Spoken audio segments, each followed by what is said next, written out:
बंद हो गया, हाथ से कछुआ गिर गया। गोपियों का वार्तालाप प्रारंभ हो जाता है।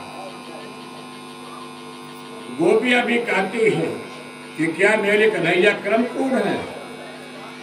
यदि कन्हैया मना कर दे कि मैं नहीं जाऊंगा मथुरा, तो क्या अक्रूर ज्यादा जबरदस्ती ले जाएंगे? पर देखिए, न चांदर न पैत्र पूर्व न क्या परम पूर्व परम जगतो जगत क्या। रात्रि भर बीत जाती, वार्तालाप करते करते यशोदा मैया के नेत्र का जल सूख जाता। आज मैया ने बड़े सवेरे अंतिम विदाई देती, स्नान कराया, भोजन कराया, अपने आज लल्ला को अंतिम विदाई दे रही है, ब्रजनंदन को विदाई दे रही है। गोपियां भी वृंदावन के अंतिम विदाई दे रही हैं। और अंतिम विदाई देते हुए हमारे प्रभु जाकर के अपने रथ पर बैठ जाते हैं, और रथ पर बैठ करके भगवान आज वृंदावन को भी त्याग रहे हैं और मामा के ननिहाल में ही जा रहे हैं मथुरा मंडल। पर देखिए, रास्ते में अक्रूर चाचा जी क्या बोलते हो?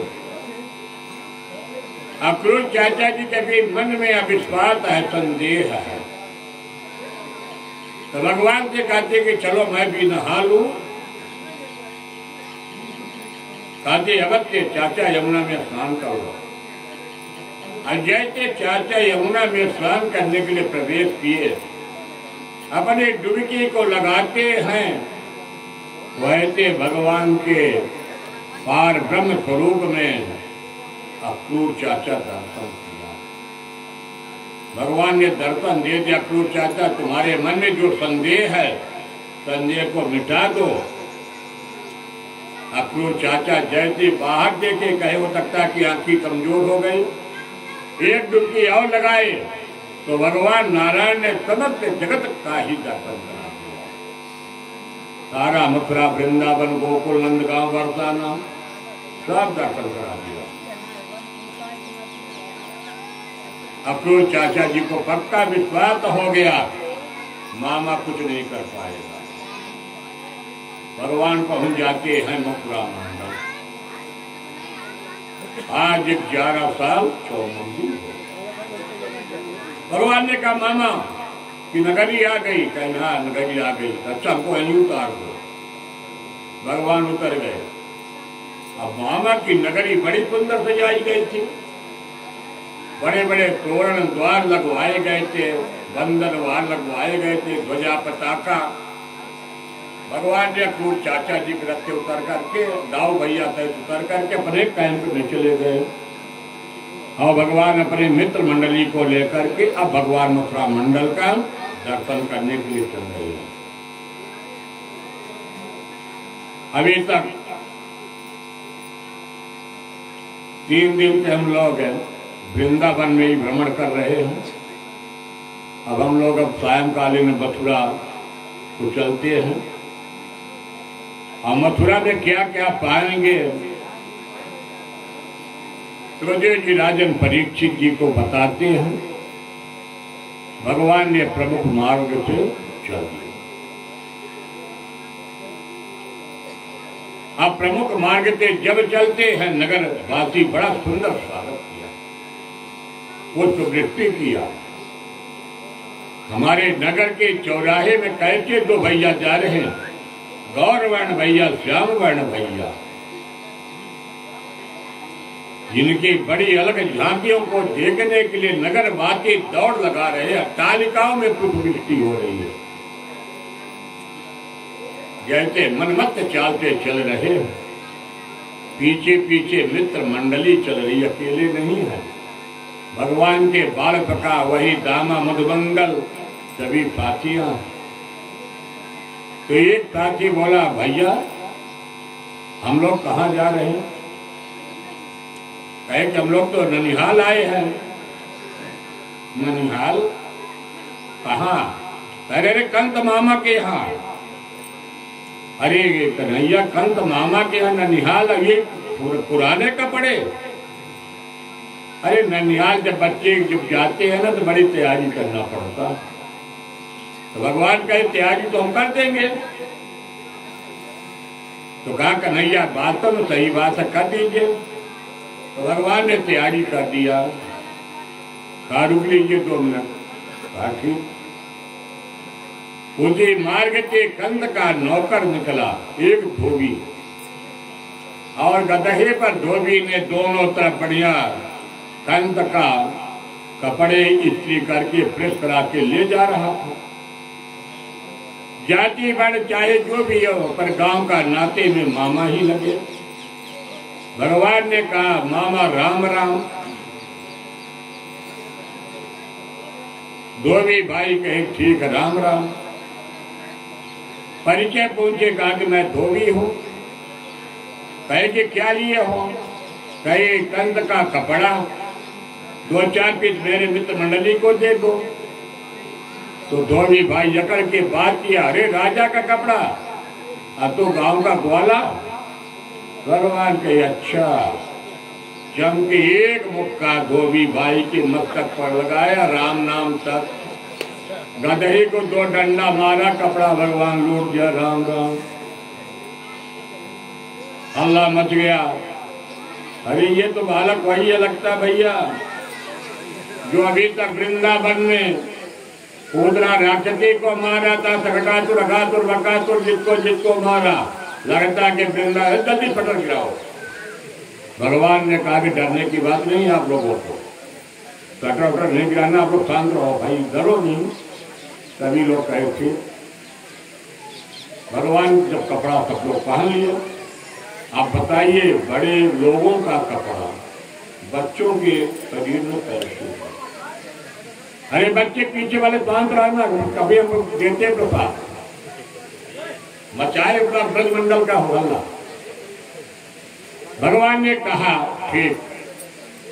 सुखदेव जी कहते राजन परीक्षित, भगवान उन बच्चों को लेके कपड़े पहना दिए। अब भगवान कहाँ जाते? दर्जी भाई के घर में। राम प्रसाद टेलर मास्टर मोहन का बड़ा फेमस टेलर था, और टेलर मास्टर के यहाँ लेके गए। कहे टेलर मास्टर ऐसा करो कि ये कपड़े ठीक ठाक कर दो। अब आप जरा विचार करिए कपड़े को क्या ठीक ठाक करना। टेलर मास्टर जितनी लंबाई बांधी थी उसको काट कर बाहर फेंक दिया, लंबाई को काट करके बाहर फेंक दिया, और एक तो धागा बनाया पेट में बांध दिया। जैसे आप 15-20 मिनट में सब फटाफट कर दिया। भगवान ने कहा कि सिलाई कितनी हुई? तो टेलर मास्टर ने भगवान से आशीर्वाद मांगा। कहा प्रभु आप ऐसा आशीर्वाद दे कि हमारा घर कभी तक खाली रहे। आप टेलर मास्टर की रेट हाई है, कोई व्यक्ति नहीं कहता कि थोड़ा कमीशन कर दो। पहला आप कहता सुदाम नाम न भवनम माला कार्य मतो। अब क्या चाहिए? ठाकुर जी को माला चाहिए, और वो भी माला बढ़िया सुवासित गुलाब का मिल जाए, और बढ़िया ठाकुर जी को माला मिल रहा 7 दिन से। गुरेहटा में कथा और गुरेहटा में ही ठाकुर जी की माला की दुकान, मऊगज नहीं जाना पड़ता। गुरेहटा में ही दुकान, गुरेहटा में ठाकुर जी की कथा, माला पान में ठाकुर जी का बढ़िया और सुंदर सुदामा नाम का माली ठाकुर जी को हार चुन चुन कर पहना दिया। ठाकुर जी ने आशीर्वाद दे दिया, इसीलिए माली का घर का पूर्ववासी नहीं होता, माली का नहीं। आप भगवान फिर रास्ते से चले तो बढ़िया क्या चाहिए? चंदन चाहिए, और चंदन भी बढ़िया कैसे चाहिए? थापक रखा हुआ, जैसे हमारे शिवाजी बड़े भाई साहब लगाए हैं, ठीक लगता है। तो उस समय जब चलती है कौन, एक सैरंधी। और सैरंधी कौन थी? वह एक दासी थी, पूजा नाम था। सुखदेव जी कहते राजन परीक्षित, यदि कोई व्यक्ति शरीर से विकलांग है और आप अपने शब्दों के माध्यम से उसको विकलांगता का शब्द उपयोग करेंगे, उसको बुरा लगेगा। तो भगवान यहाँ पर उसको सैरंधी का शब्द उपयोग करते हैं, जो 3 जगह से टेढ़ी थी और अपने चंदन में बढ़िया खुशबूदारित्र मिला करके कंस को अंगराग देती थी, 2-4 पैसे मिल जाता था। तो भगवान ने कहा सैरंधी एक काम करो, ये चंदन मेरे मस्तक में लगा दो अपने हाथ से, इसके बदले में मैं तुमको उपकार कर दूंगा, पैसा नहीं करेंगे, उपकार। सैरंधी अपने मन में विचार सोचा कि वो कार की बात तो अलग है, चलो भाई चंदन अभी तक तो भोजपति, अभी भोजपति कंस, पर भगवान को सैरंधी ने अपने हाथों से बढ़िया चंदन लगाया। और जब दिव्य अंगराज चंदन लगाया है तो भगवान उसी चौराहे में अपने अंगूठे, दाहिने अंगूठे से उसके दाहिने अंगूठे दबा लिए। तो धीरे से कान में लग के दाऊ भैया कहते हैं कन्हैया, ये वृंदावन नहीं है, ये मथुरा मंडल, तुम यहाँ चौराहे में कचेरी कर रहे हो। अरे कन्हैया दादा काम रहो, थोड़ी कचेरी कर देता हूँ जल्दी से, हो क्या।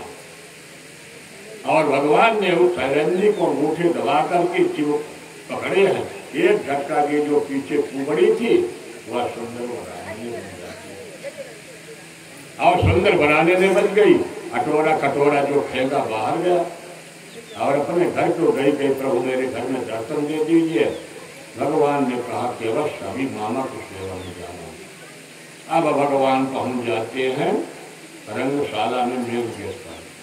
और जैसे प्रभु ने मेन गेट पर पहुंचे, एक कुबलिया पीठ हाथी, और वह कुबलिया पीठ हाथी 10,000 हाथियों का बल अकेले था।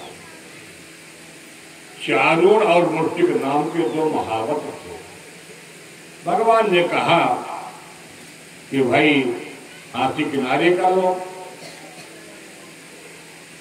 तो महावत बोला कि यदि आप में सामर्थ्य है तो हाथी को आप किनारे कर दो। भगवान ने कहा कि मेरी सामर्थ्यता को मत देखो। तो महावत तो महावत, भगवान ने क्या किया, दाऊ से पूछा क्या किया जाए। दाऊ कहो करोगे ठीक है, तो खेल तमाम करो। दाऊ ज्यादा खेल नहीं करते थे, दाऊ लगा के हल खींचते या मुक्का लगा के जय राम कर देते। भगवान ने कुबलिया पीठ हाथी को भी उद्धार किया और दोनों चारों मुष्टुक को भगवान ने उद्धार किया। और सुखदेव जी कहते हैं राजन परीक्षित, यहाँ पर कितना तीर्थ को देखो, ये 11 साल 55 दिन हुआ। आज यहाँ पर कौन बैठी है? माता जी बैठी हैं, देवकी मैया, पिता वसुदेव महाराज जी बैठे हैं और देश देशांतर के सभी लोग बैठे हैं। और स्वर्ण सिंहासन पर सबसे ऊंचे बैठा है मामा कंस। मल्लानामृतेणाम नरवरैत्रेणाम वत्सरो मूर्तिमान गोपानां स्वजनो सतां चेतिभुजां सहस्रां स्वपित्रोचितो। भगवान को जिस रूप में जो भी भावनाओं से दर्शन कर रहे, कोई बालक के रूप में, कोई सखा के रूप में, आज माता द्रौपदी के स्तन पर उसे ही दूध की धाराएं बहने लगती है। मृत्युर भोजपते विराटिकं विदितां तत्व परम योगिनां वितणीनां परदेवते विदितो रंगं गतः ता प्रजा। 1-2 नहीं तो जी कहते राजन वहाँ तो बड़ी भीड़ है, जागती रही भावना जैसी प्रभु मूर्त देखी थी। सभी को भगवान ने अभिवादन किया। जो जिस रूप में थे प्रभु सबको प्रणाम किया और आज अनंत रूपों में भगवान ने दर्शन पाए। वहां पर आज भगवान के 11 साल 55 दिन में माता और पिता दोनों का दर्शन मिला। स्वर्ण सिंहासन पर बैठा मामा, यद्यपि मामा चलते फिरते खाते कंस भगवत कृष्णमय हो गया था। और वहां पर किसको देखते हैं? चारों मोटे चल रोशन नामी गिरामी पहलवान। तो भगवान ने कहा कि जैसे जब कुश्ती होती है, कुश्ती में पार्टियां आती हैं, भाई किधर कौन सा पहला चलेगा? तो भगवान ने यही कहा कि भाई बड़े बड़े तुम बड़े हत्या करते हो, किधर कुश्ती लड़ोगे?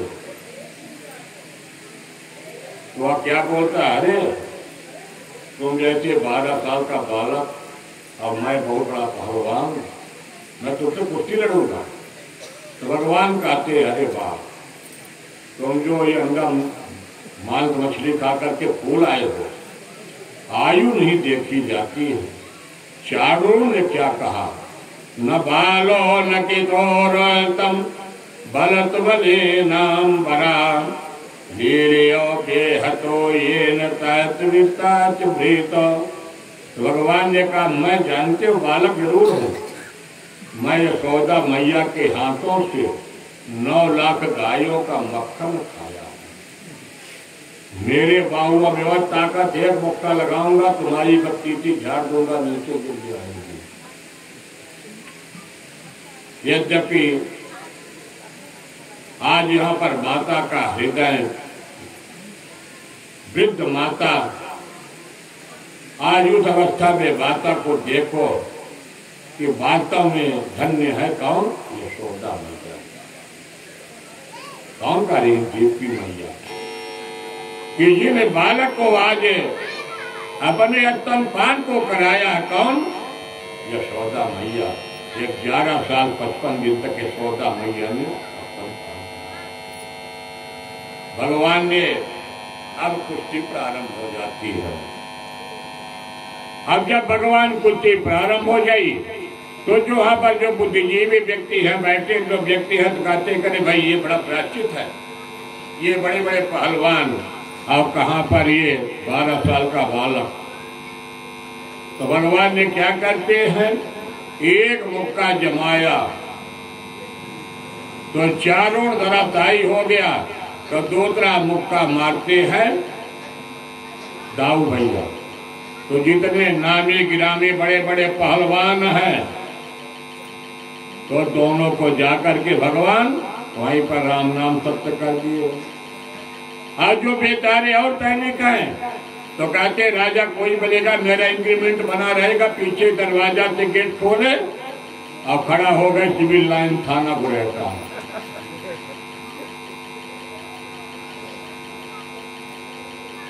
सुखदेव जी कहते राजन परीक्षित, जिस समय कंस आकाशवाणी को सुन करके ऊपर बैठा हुआ स्वर्ण सिंहासन पर चिल्लाता है कि जा करके वसुदेव देव की कड़ी बेड़ी डाल करके सेंट्रल जेल में डाल दो, तो भगवान क्या करते हैं? एक छलांग लगाते हैं, ऊपर बैठते हैं, कहते हैं तो मामा ही, तो केस पकड़ करके उठा लेते हैं। तो कंस कहता है कि जो शिष्टाचार नहीं सीखे हो? कहता मामा आप ही हो, भांजा मैं हूं। तो जब मामा ने शिष्टाचार सिखाया नहीं तो भांजा शिष्टाचार सीखे कहां से? अब आइए पुरानी बात पर याद दिलाते। कहते कि तब मेरी माँ आपके बहन देवी का विवाह हुआ था, विवाह के तदनंतर आपने विदाई के समय आकाशवाणी को सुन करके अपने बहन देवकी के केस को पकड़ करके और रतन उठा लिया था। मामा क्या उस समय देवकी माँ को कष्ट नहीं हुआ था? और भगवान यही कहा करके ऊपर से धड़ाम से पटक दिया मामा को जमीन में, मामा का राम नाम। कंस मामा मारा। और जैसे कंस मामा समाप्त किया, उनके 3 भाई थे कंकबंद, 2 भाई दौड़ करके आते हैं, तो भगवान ने दोनों भाइयों को, इसके बाद भगवान जाकर के अब आज अपने माता पिता से भगवान ने मिला।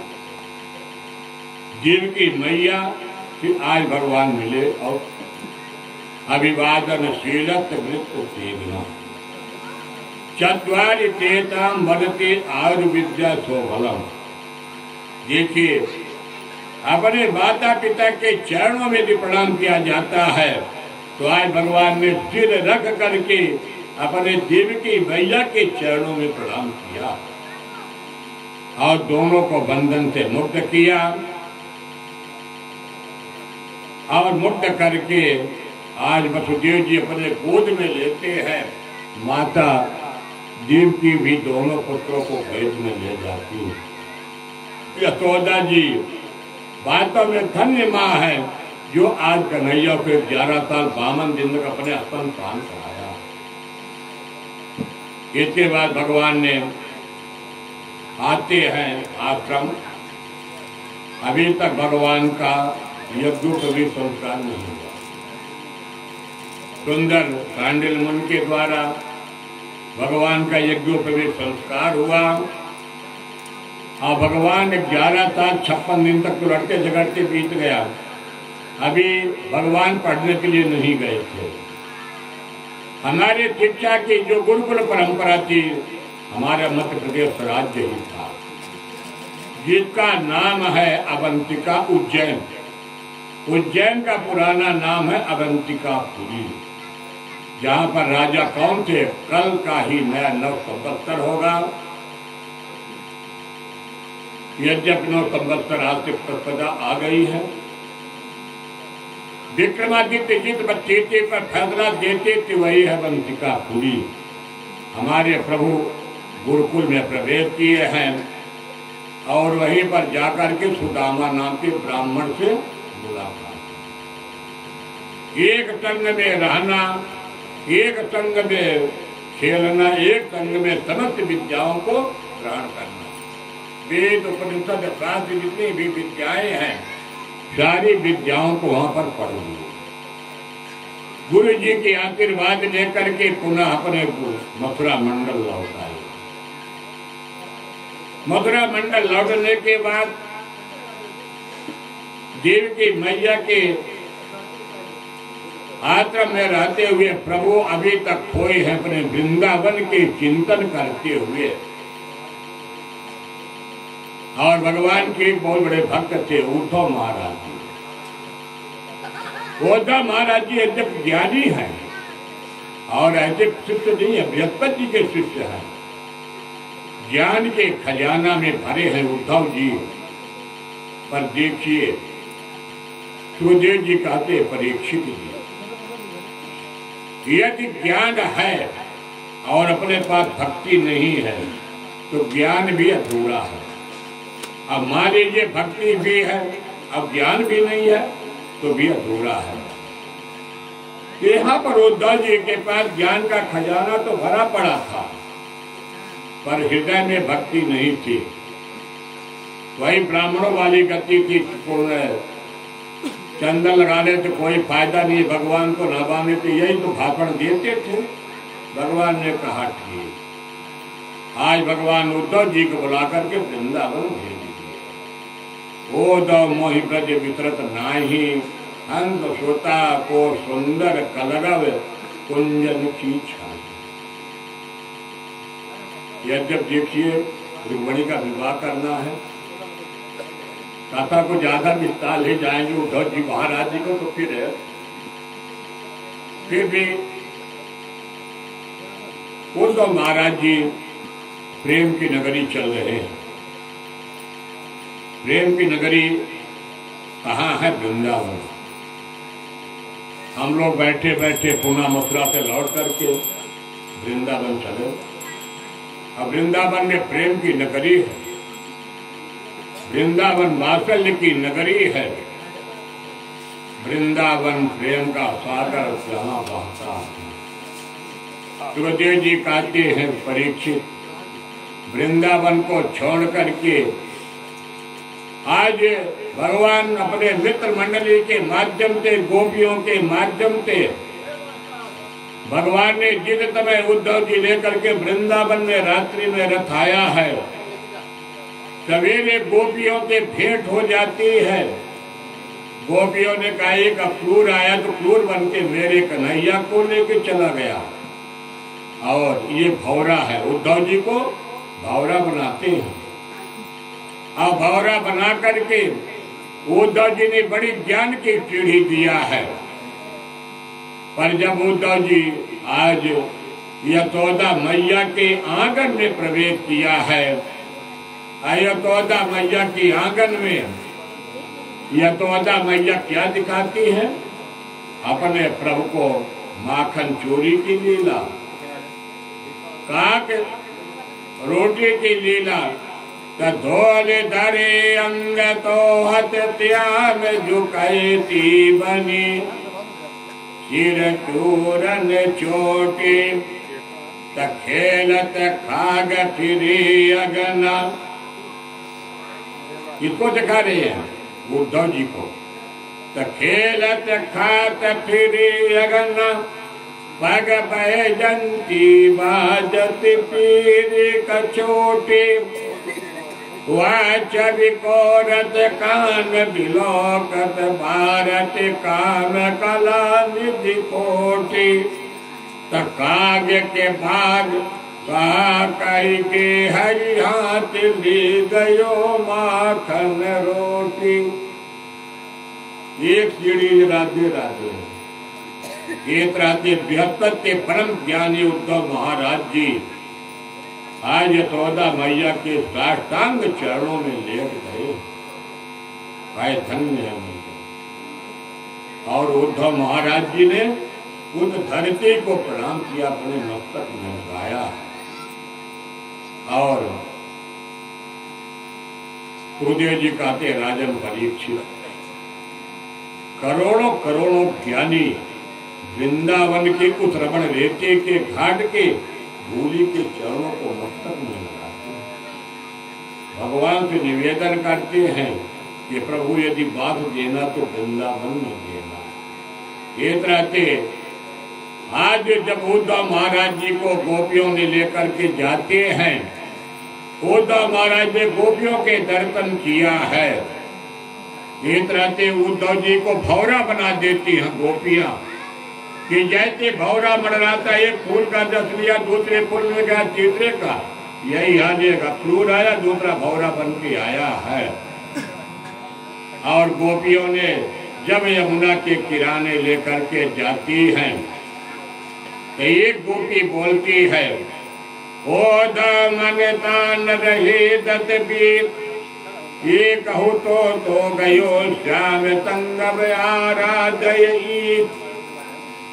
एक तो लेके गया, तू दूसरा उपदेश देने आया। हमारे पास इतना समय नहीं है कि हम सारा दिन घंटी डुलाते रहें। वो 2 महीनों को 7 महीने लगा। उद्धव जी 7 महीने वृंदावन में खो गए।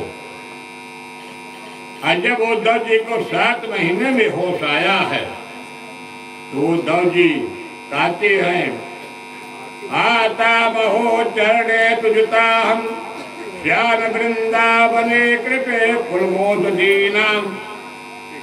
यदि मुझे भी देना तो यहाँ पर गुल्म पौधा मेरे को जन्म देना, पर वृंदावन में देना। नादुरत्यम नैत पतंगित्वा बजेर मुकंदी पदवी प्रतिवेगिता। और 7 महीने में उद्धव महाराज जी लेकर के ज्ञान की गठरी खत्म करके फिर प्रेम की गठरी लेकर के जाते हैं। क्योंकि सुखदेव जी कहते राजन परीक्षित, ज्ञान के बिना भी पंगु है भक्ति, और भक्ति के बिना ज्ञान भी पंगु है। दोनों की जरूरत है। ज्ञानी है तो विनम्रता है, पढ़े लिखे हैं तो विद्वान है, एक रहते भक्ति भी है, एक रहते एक साथ दोनों की जरूरत है। गुरुदेव जी कहते राजन परीक्षित ये कहते, जब उद्धव जी कहते धन्य है प्रभु आपकी लीला विचित्र है। भगवान अक्रूर चाचा जी के गए, कुब्जा के घर में जाकर के दर्शन दिए और भगवान वहां से उद्धव जी को आशीर्वाद। बोलो वृंदावन बिहारी लाल की जय।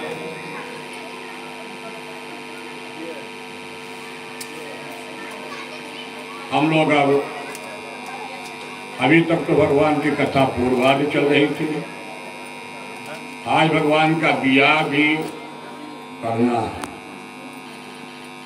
और भाई ब्याह की जो बेला होती है तो बराती दिन में तो आती नहीं होती है, तो हम लोग भी प्रभु के कुछ काल के बाद विवाह सभी मिलकर संपन्न करेंगे। मंगल गीत और फिर आरती होगी। पूर्वार्ध अभी तक मैं आपको कथा सुना रही थी। पूर्वार्ध भागवत में पूर्वार्ध में भगवान की लीलाओं को सुनाया। शरीर भी उत्तरार्ध होता है, पश्चात के बाद शरीर का भी परिवर्तन हो जाता है। जरा परिवाता कभी जानते हैं, हल्ते अप्राप्त कंतमयितो वर्तर्तवा मृते बंधुखार्तो पितुर्ज्ञान। मात्र तकियां पहले बढ़िया ब्याह करके देखे कलश वश लेना पड़ेगा। आप लोगों को भी कुछ समझ देना पड़ेगा, क्योंकि बाराती जब आती तो सामय को आती, दिन में तो फिर धूप रहेगी। तो कंद की पत्नियां हैं अस्थि और प्राप्ति, मरद जरासंध की कन्याएं हैं वैदव्य कारणम। अपने विधवा का कारण जाकर अपने पिता जरासंध से बताती है। जरासंध ये मगध प्रांत बिहार का, हमारे भागवत में भी 18,000 श्लोक, महाभारत में 1,00,000 मंत्र हैं। तो दोनों को मिलाकर के 17 अक्षणी सेना। जरासंध ने मथुरा मंडल में भगवान से युद्ध करने के लिए 17 बार आया और 23 अक्षणी सेना ले लेकर के आया। तो भगवान क्या करते थे कि जरासंध को छोड़ देते थे और उनके सारे सेना को समाप्त कर देते थे। भगवान कहते थे कि बड़े आराम से बैठ करके यहीं पर मिल जाएगा। 18वीं बार काल यवन आया, और जब काल यवन आया, काल यवन को वरदान था कि महाराज मुकुंद की निद्रा को भी भगवान को भंग करना था, दर्शन देना था। कालयवन की मृत्यु भी थी। भगवान ने कालयवन को दौड़ा करके मुकुंद गुफा में ले जाते हैं, अपने पीताम्बरी को डाल देते हैं और वह कालयवन भगवान कन्हैया को समझ करके एक अपनी शरण प्रहार करता सीने में। जैसे मुकुंद महाराज जी के नेत्र खुला, वह काल यवन जल करके भस्म हो गया। भगवान प्रकट हुए काल यवन के मृत्यु के बाद मुकुंद महाराज जी को दर्शन दिया। मुकुंद महाराज जी कौन है? सूर्य वंश के राजा है। देवासुर संग्राम में सोने की मांगे थे। आज निद्रा में चले जाते। भगवान ने कलयुग इधर आने वाला, द्वापर का अंत है। आज मुकुंद महाराज जी को जगाने के लिए भगवान ने कहा। मुकुंद महाराज जी ने परिचय पूछा। भगवान ने कहा कि मेरा परिचय संसार में कितनी बता दो। वसुदेव के पुत्र वासुदेव मेरा अनेक नाम है। भगवान मुकुंद जी को दर्शन देके पुनः मथुरा लौट करके आए। 18वीं बार जल्दी से पुनः चढ़ाई किया। कौन? वही जरासंध। तो भगवान उसके सारे सेनाओं को समाप्त किए। प्रवर्तन पर्वत पर भगवान चढ़ जाते हैं। आज हमारे भगवान मथुरा मंडल को भी त्याग दिया और हमारे प्रभु कहाँ चले जाते हैं? द्वारिकापुरी। बोलिए द्वारिका नाथ भगवान की जय। हमारे प्रभु द्वारिका नाथ हो गया, यानी वृंदावन को भी त्यागा, मथुरा मंडल को भी त्यागा। अब पहुंच जाते हैं भगवान। सुखदेव जी कहते हैं बलदाऊ जी की ब्याह हो गई थी।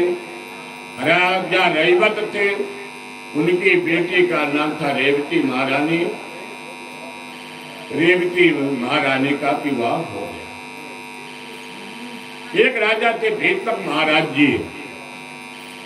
वेदक महाराज जी के पास कन्या नहीं थी, तो वेदक महाराज जी कन्या प्राप्ति करने के लिए तपस्या किए थे और एक कन्या तपस्या में मिलती और उस कन्या का नाम है रुक्मिणी महारानी। राजा थी भीष्मको नाम विदर्भापतिर्महान दैत्य पंचा भवन पुत्र कन्यका चा वरान नाम।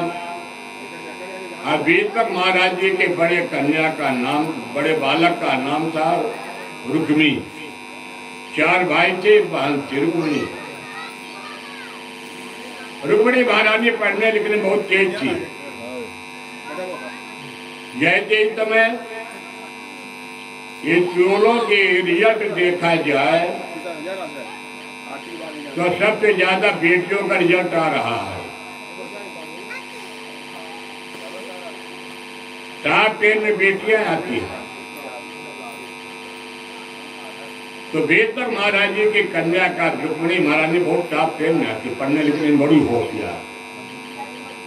और दूसरी बात, जब अपनी बच्ची बड़ी हो जाती है, हर माता पिता का परम कर्तव्य है कि अपने भार से मुक्त होने के लिए अपने कन्या का सुयोग्य वर ढूंढता है। और हर माता पिता ये चाहता कि मेरी कन्या सुयोग्य वर मिले, अच्छा घर मिले, अच्छा परिवार मिले। अब वेदक महाराज जी को बड़ी चिंता हो गई। कन्या तो पढ़ा लिखा दी है, अब कन्या का विवाह होना चाहिए। और दूसरी बात, जब अपना बालक बड़ा हो जाए तो हर माता पिता का कर्तव्य कि अपने बालक से विदा लेना चाहिए और जिम्मेदारी देना चाहिए। बेटा तुम्हारी बहन बड़ी हो गई, अपने बहन के लिए अपने अच्छा सुंदर वर खाता पीता देख लो। पर रुक्मिणी महारानी ने किसी संत के माध्यम से प्रभु के गुण गान को सुन चुकी थी, तो रुक्मिणी महारानी ने अपने मन में विवाह द्वारिकाधीश से करना चाहती। बढ़िया बालक भी है, लड़का है तो श्यामला जरूर, पर चेहरा बढ़िया है। रुक्मिणी महारानी ने अपने मन का संकल्प हाँ कहते, पिताजी आप चिंता मत करिए, मैं 2-3 दिन में लड़के खोज करके और मैं अपनी बहन के रिश्ता पक्का कर लेता हूँ। हाँ ठीक बेटा, कोई दिक्कत नहीं। दमघोष का पुत्र था शिशुपाल और रुक्मिणी के विवाह शिशुपाल के साथ रुक्मिणी ने तय रिश्ता कर दिया, क्योंकि रुक्मिणी का और शिशुपाल की बड़ी मित्रता थी। लगन पत्र भी निश्चित हो गया, डेट जल्दी 4-5 दिन के अंदर बारात रात सब हो जाएगी। कहे पिताजी कल तैयारी करवाइए, सब सामान वाले को ऑर्डर देना है, कोई दिक्कत नहीं। अरे बेटा कहाँ लड़का तय किया? कहे अरे बहुत अच्छा घर है, खाता पीता शिशुपाल है, मेरा मित्र है, शादी तय कर दी। ठीक भैया, जैसे तेरी इच्छा। पर यहाँ आप सबसे बड़ा घर के मालकिन का जिम्मेदारी होती है। जो हमारे घर के मातृशक्ति महिलाएं होती उनकी अहम भूमिका शादी विवाह में शुभ कार्यों में होता। अब कोई व्यक्ति चाहे कि अंदर बाहर की व्यवस्था मैं अकेले कर लूंगा, संभव नहीं है भैया। देखिए मैं मुझे क्यों नहीं बता रहा हूं, मैं बताता हूं। रुक्मिणी महारानी को जैसे बात या ज्ञान हुआ, रुक्मिणी महारानी बड़ी चिंतित हो जाती, क्योंकि अपना विवाह तो उन्होंने द्वारिकाधीश के मन में संकल्प कर रखी। रुक्मिणी महारानी ने अपने अन्न जल को त्याग करके अपने कमरे में लेटी। रुक्मिणी महारानी के बड़ी भाभी रुक्मिणी की पत्नी इधर तैयारियां तो बड़ी जोर से चल रही है। रुक्मिणी की शादी के तैयारियां काफी गति लिया है। तमाम देश देशांतर में निमंत्रण कार्ड जा रहे हैं, तमाम सबको सूचना दिया जा रहा। अब जब रुक्मिणी की भाभी आती कहती है रुक्मिणी की स्नान करिए, रुक्मिणी ने कहा कि तबीयत ठीक नहीं है, पर भाभी बड़ी होशियार थी, विदुषी थी, पढ़ी लिखी थी। कहती रुक्मिणी जी मैं तुमसे वचन देता हूं कि मैं तुम्हारा विवाह तुम्हारे अनुरूप ही कराऊंगी। पक्का भाभी? निश्चित। अरे भैया तो बाहर की व्यवस्था देखेंगे, अंदर की व्यवस्था तो मैं देखूंगी। रुक्मिणी महारानी ने भाभी के वचनों को स्वीकार करके नवदा भक्ति का पत्र लिखती। भाभी ने कहा कि पत्र जल्दी बनाओ, और किसके लिए? द्वारिकाधीश के लिए पत्र बनाओ। इस पत्र में बड़ा ही सुंदर नवदा भक्ति का वर्णन है। अभी रुक्मिणी महारानी ने लड़के को नहीं देखा, चेहरे को नहीं देखा, और तुम्हें मोबाइल का युग भी नहीं था कि बायोडाटा मोबाइल में ट्रांसफर कर दिया जाता। पर एक साधन था, मोबाइल से बहुत तेज ब्राह्मण का विश्वास। ब्राह्मण का विश्वास था,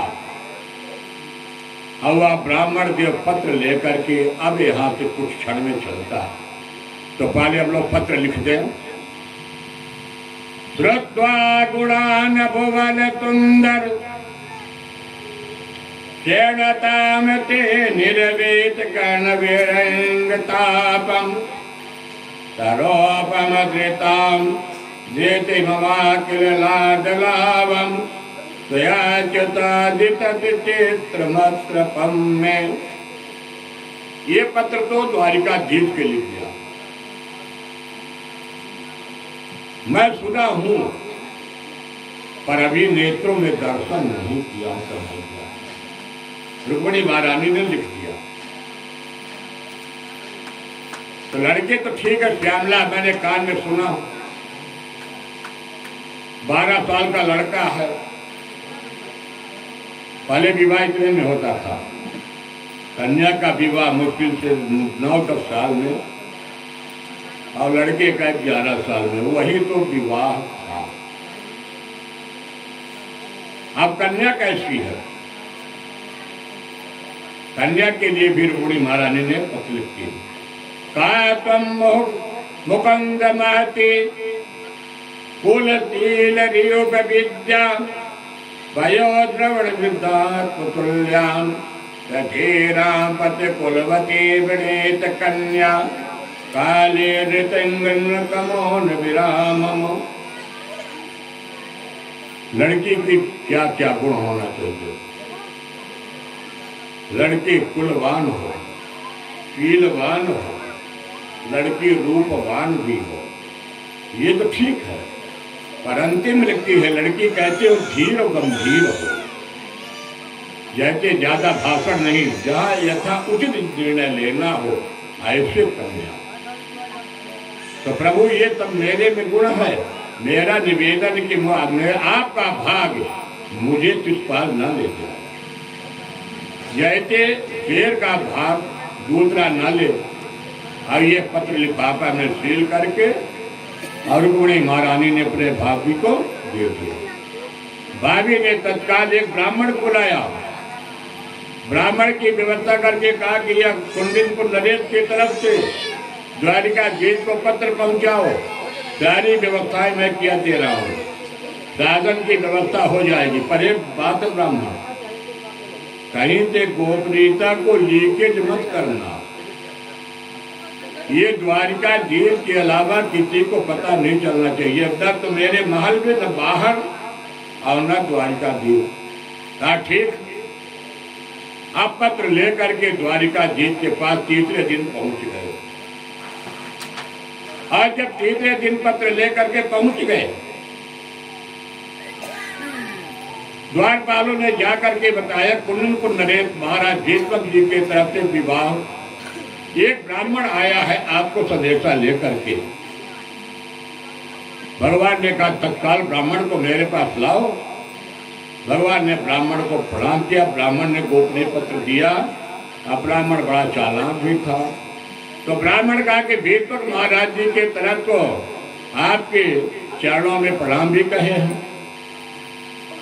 अब ब्राह्मण ने गोपनीय पत्र दे दिया।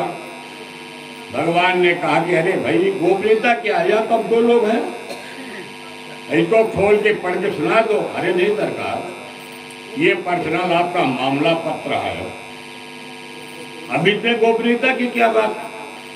भाई आप और हम 2 आदमी तो हैं, लोग बात आपस में चल जाएगी। तो ब्राह्मण देव ने पत्र खोला और ब्राह्मण देव ने पत्र खोल करके बता दिया, गुरु जी आपके बड़ा बढ़िया है यार, विवाह है। तत्काल, अरे गुरु जी इसमें पत्र में लिखा तत्काल चलना।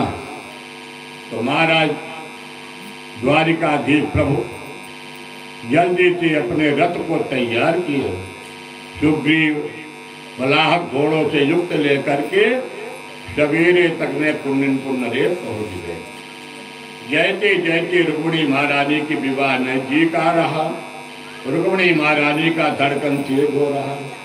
न तो अभी ब्राह्मण पहुंचा, न अभी पत्र पहुंचा, क्या हुआ कैसे हुआ। और इधर जब कन्हैया जा रहे द्वारिकाधीश, अब तो द्वारिकाधीश हो, कन्हैया तो नहीं द्वारिकाधीश हो गए। और द्वारिकाधीश जब चल रहे हैं तो दाऊ भैया पहुंचे द्वारिका से, कन्हैया कहाँ जा रहे हो? लल्ला।